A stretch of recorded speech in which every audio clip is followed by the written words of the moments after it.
એવા પ્રયત્નો કરી રહ્યા છે। ઝડપી થાય એવી આપણી બધાની માંગણી છે। મારે અનેક વખત એમની જોડે અનેક ઘટનાઓમાં ચર્ચા થાય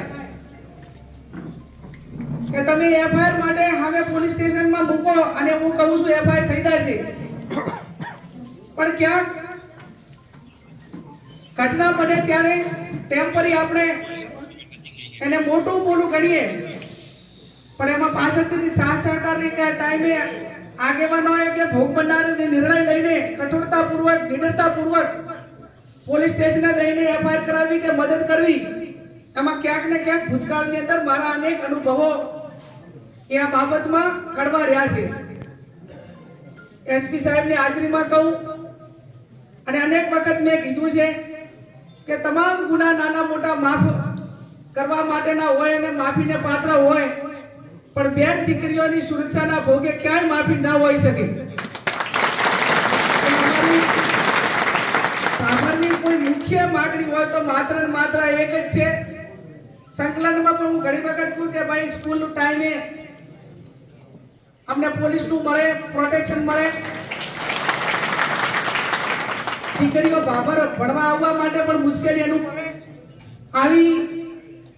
અનેક વખત નાગરિકો તરફથી રજૂઆતો મળે ને એ પહોંચાડવા માટેના પ્રયત્નો કર્યા છે।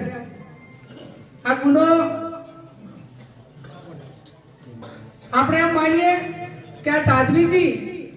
એ કોઈ ઘરેણા પહેરેલા નતા, એટલે કોઈ ચોર લૂંટ કરવાના ઈરાદે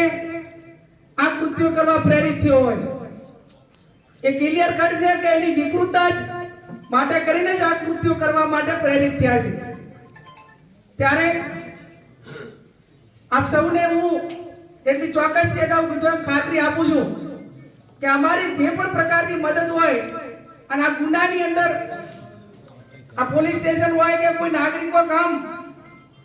તો ભૂતકાળની અંદર આટલા વર્ષોમાં ક્યારે મેં આ પૈકીના ગુનાગારને એવું નહીં કોઈ પોલીસને કે એમને કીધેલું કે અમને મદદ કરજો, અને આમાં કોઈ સમાજનો હોય, કોઈ ધર્મનો હોય, મારો હકો ભાઈ હોય તો એને કાયદો અને વ્યવસ્થાને જે આ નિયમો સાથે બંધાયેલા છે એ પોતાને પાત્ર છે। આ કરવા માટે પોલીસને આપણે મદદ કરી અને આ ગુનો વહેલામાં વહેલો ઉકેલાય એવી હું પોલીસ તંત્ર પાસે અપેક્ષા રાખું છું। જૈન ધર્મ એક અહિંસા માટે